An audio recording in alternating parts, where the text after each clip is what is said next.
Fred here, welcome back to the Gear Obsession channel. In this episode, I will be taking a look at the most reviewed and the most tested knife here on YouTube, the Ontario Rat 1. I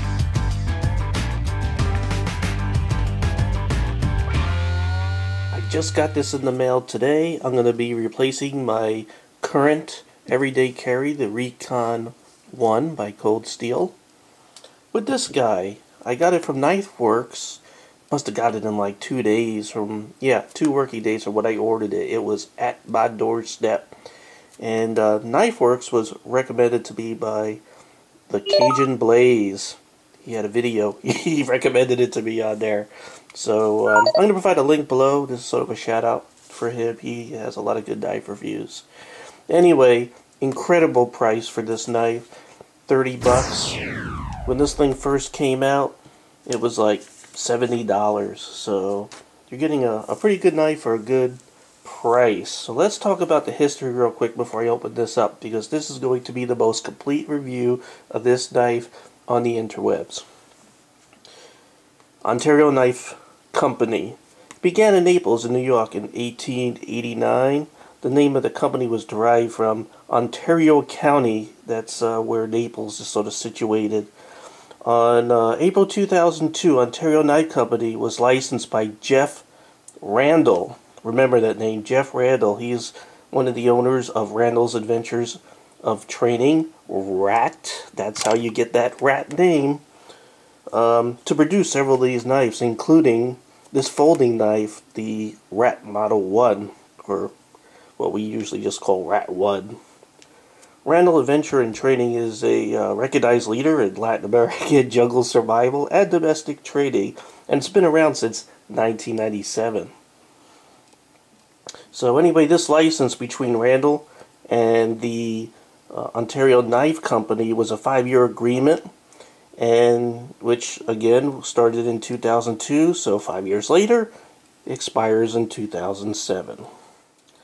About after April 2008, Rat and Rowan Manufacturing began manufacturing new lines of knives under the name Rat Cutlery. So you might have heard Rat Cutlery several times. That's started in 2008. But also shortly after, in 2008, Ontario Knife Company attempted to trademark the Rat name and logo. This is pretty messed up. Check out the thread on the Blade forums that I'll provide below. It's rather interesting, but go through the whole thread. You won't believe what Ontario Knife Company did to Mr. Randall. All I got to say is this. Jeff Randall took the high road through this whole ordeal, and I really admire him for that. So check it out. Really interesting reading.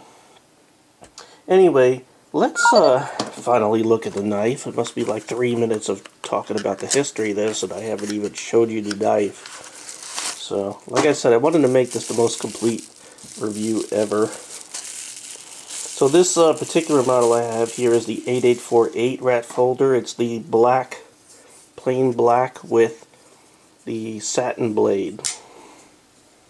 So we'll go ahead and zoom in. I'll give you a close look at that. It already has my fingerprints on it because I was playing with it. But you could get this in a black or a satin blade. The black is just black paint on it, so it will wear off rather quickly. But it'll look pretty cool, you know. It looks like you used the knife like you're supposed to. The handle material you can get in all kinds of colors. Obviously this is the black, but it also comes in coyote brown, OD green, desert tan. I've even seen like an orange or a red or some, special bottles made here and there. So lots of different colors. Now, this is a liner lock. We'll go ahead and take a close look at that. Right there. And let's go ahead and just take a look at that lockup. Well, so you can see it's right there at the beginning, the back of the blade, or the blade tag, or whatever you want to call it. So it has room to break in, which is good. And lock up, it's all the way behind there, so you're getting good lockup. Let's go ahead and test our blade play real quick. And there's no up and down. and there's no side to side. Very good. That's the way I like to get my knives, tight. The overall length of this is 8.6 inches. If you don't believe me, here's the ruler to prove it. 8.6 inches.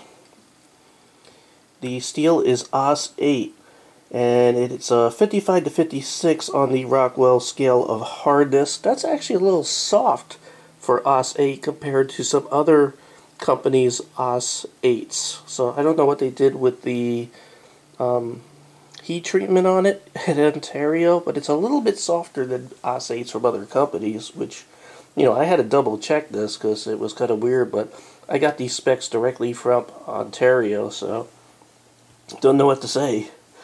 The blade is essentially a 5.4 inch full flat grind.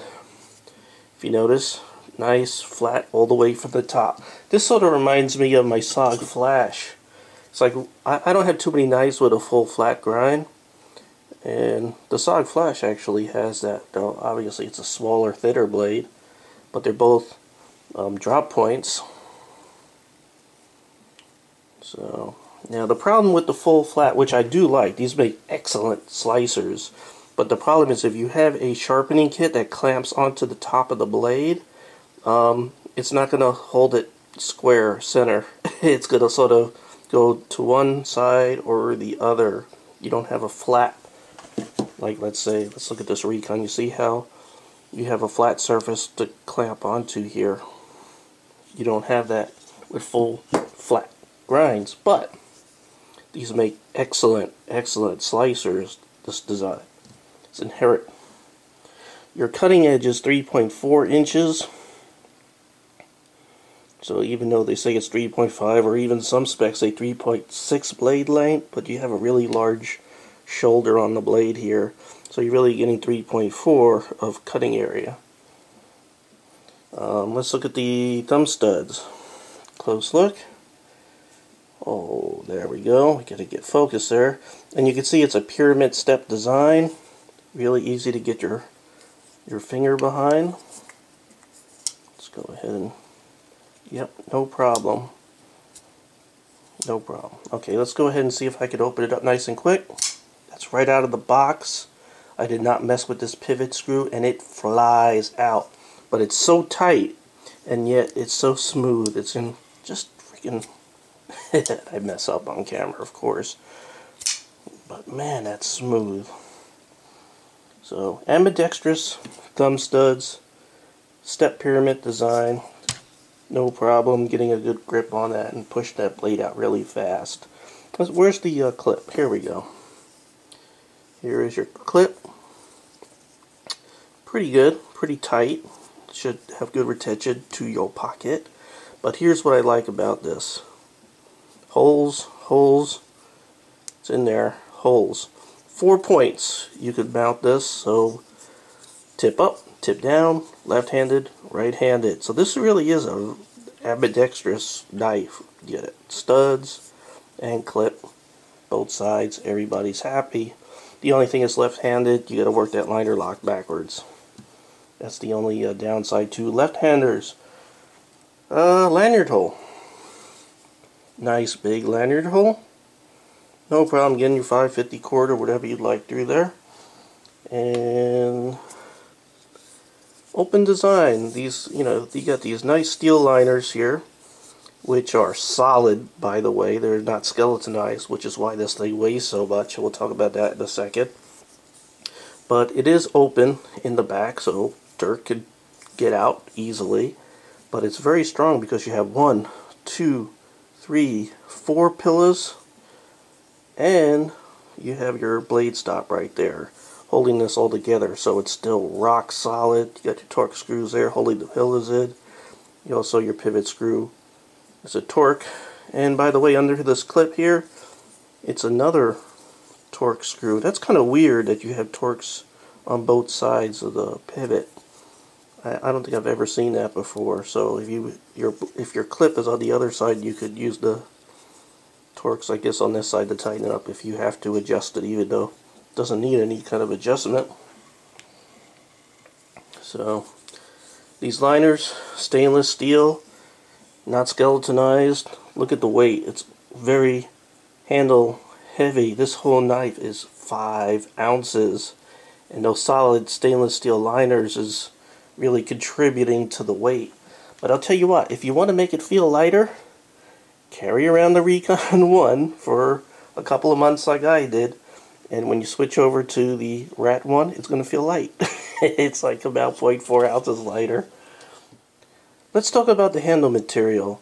This is probably the one spec that most YouTube videos and most internet websites get wrong. They call it G10, or they'll call it Zytel, they'll call it plastic, they'll call it glass reinforced nylon, and everything else in the book. But I may be seeing about 3 out of the 100 YouTube videos, and maybe 3 or 4 sites out of all the internet sites I've looked at for this knife that got the handle or the scales right. And the material is, drum roll please, nylon 6. And everyone's going, what's nylon 6? Well, it's nylon, and the 6 stands for carbon atom, so it has 6 carbon atoms, I guess, if you're into chemistry. But what's even more incredible is this Glock and your Glock. The material for the frame is nylon 6. That's what Glock uses. Can you believe that? So you could trust the handle material. I know you all trust the Glock, and it's known for being incredibly reliable and tough. So they chose a very good material for the handle. However, the texture, they really didn't make it very rough. So it's not rough like the Recon, which is incredibly aggressive texturing. The texture is rather smooth. You can take a close look at it, and you can see it's sort of like a weave pattern design, but it's relatively smooth. But the handle shape does enough to really lock in your hand. You can see you got that finger choil right here, so when you're holding it, your finger is really locking in there. It's not going to go anywhere if you grip your knife properly. Plus you have a thumb ramp here with some adequate jimping. A lot of people complain it's too smooth, too rounded. It's not bad. It's not as bad as I thought it was. You listen to all these videos and everyone's telling you how bad the jimping is, but it's not incredibly bad. I'll give it adequate, maybe a good. If you're pressing hard enough, you can see it pulling my skin there. So it is doing something to hold my thumb, right? So it sort of works. Did I say this thing weighs 5 ounces? Yeah, it's pretty heavy. So anyway, $30. Can you go wrong with that? Alright, time for some tradition now. Time for the paper test. I have not sharpened this. All I've done is fondle this knife since I got it, but I have not cut anything with it, and I have not sharpened anything with it. Let's go ahead and take a look there. Let's try again. Oops. I'm trying to do this through the viewfinder.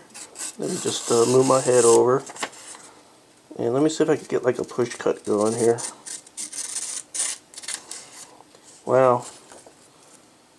That's very sharp. Very sharp. Yep, that was a rip, but that was my fault. Okay, so obviously it comes paper cut and sharp. Let's see, I haven't done any of these kind of tests lately. Okay, it just took off a whole bunch of hair off my hand. I'm just thankful I didn't cut myself. Alright, so it comes shaving sharp, paper cutting sharp. Can't complain about that. Next thing I'd like to take a look at is blade centering. And it's pretty damn close. It's maybe a tick off to the right just a little bit, but it's by all means they're centered. Let's take a look at liner lockup. I think we already did. And you can see it locks up really good, but there's enough room there on the right for it to wear before it hits that other liner. What happens is once this wears over years, this liner will work its way over to the right, and eventually it can't go anymore because it's touching the other liner, and then it can't self-adjust anymore because the back of the tank here is sort of in this direction, just tilted a little bit, so which stops it from moving, but as it wears down, it'll work its way over till at one point it'll be loose and it can't self-adjust anymore. So it's right where you want it. It's fully behind there, but it has room on the right to go. Good deal. Let's talk about grip. The grip is very comfortable. You can see the handle's pretty big there. But this clip here, it's right where your hand is, which is okay. Actually, I like it when you're holding a knife like this, when you're the blade or the tip down carry, you have this clip that's like this. You can rest your finger there and you can do your dainty type cutting like that, and it actually feels pretty comfortable. It gives you a little leverage when you're pulling. But I tend to like tip up carry, so I'll probably move this clip over, and it does feel a little uncomfortable when you're holding it like this. Okay, let's try reverse grip. Well, your pinky slides right into that finger choil there, but that's kind of weird. It's kind of, see how my thumb is really stretching to get over the back of that and the shape of this? I'm going to leave this just like this because I want to show you something. Look at the back of this Recon one. See how it's more curved as it comes up? So even though you have a large handle, your thumb can still sort of slightly reach, or it's sort of, because this is taken down here a little bit, your thumb can reach around there a little bit easier because of that curve right here. That feels comfortable. That's what makes a reverse grip on a knife feel really comfortable, and this doesn't have that. So the reverse grip here, especially on the thumb, doesn't quite feel as good. So let's go over the pros and cons. Cons first, because I like to end things on a good note. Cons, number one, there is no choil. Ooh, almost cut my finger there. Right there where the edge ends and the shoulder begins. I like to have a choil right there, so if you're sharpening on a stone, you don't have to worry about banging the shoulder into the corner of your sharpening stone. And usually a good blade would have that. If you don't know what that looks like, it sort of looks like that. You have a choil there. See that choil? Alright. Again, a con. We just discussed that. Reverse grip's not that great. And the weight. A lot of people think that 5 ounces is too heavy. For me, I like a heavy knife. Hell, I was carrying the Recon one around, and that's about almost a half an ounce heavier. So going to this, it actually feels light. If you want, you can take the scales off, drill some holes through your liners, lighten it up by, you know, 0.4 ounces, big deal, whatever. But I don't know what to tell you. The other thing is, people might consider being made in Taiwan a con. It's not made in the USA, and I'm here in the USA, so I like things made in the USA, so I have knowledge that people are employed here making money here in the States because the economy is so crappy. You can see Model 1 AS8. There's the rat logo. It's pretty cool. If I had a lot of money, I'd go there and do some training and have some fun. Alright, enough of the cons. Let's talk about the pros. Pros. Well, I've already said it a couple of times how smooth this knife is. This is just smooth. Of course, I can't show you smooth. But again, no adjustment out of the box. You can see it pops open just like it was an assisted opening. And that's because, hopefully I could show this to you guys, the washers that are in here. Let me grab a flashlight and put some light down in here, and you can see those bronze washers. Actually, they are bronze phosphorus washers, and there's also some nylon washers in there alongside those bronze phosphorus washers. That's what makes this thing so smooth. It's nice and tight, so there's no blade play, but those washers still reduce the friction to allow this blade just to pop open. Another pro is how ambidextrous this is. We already discussed that. Thumb studs. Clip could go everywhere. Comfortable in both hands. And it feels solid. That's another pro. This thing just feels rock solid. It's a good knife. I really, really like it.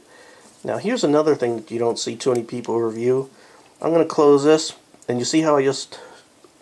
Some knives, when you do this and you close it too quick, you will cut your finger like it's a guillotine.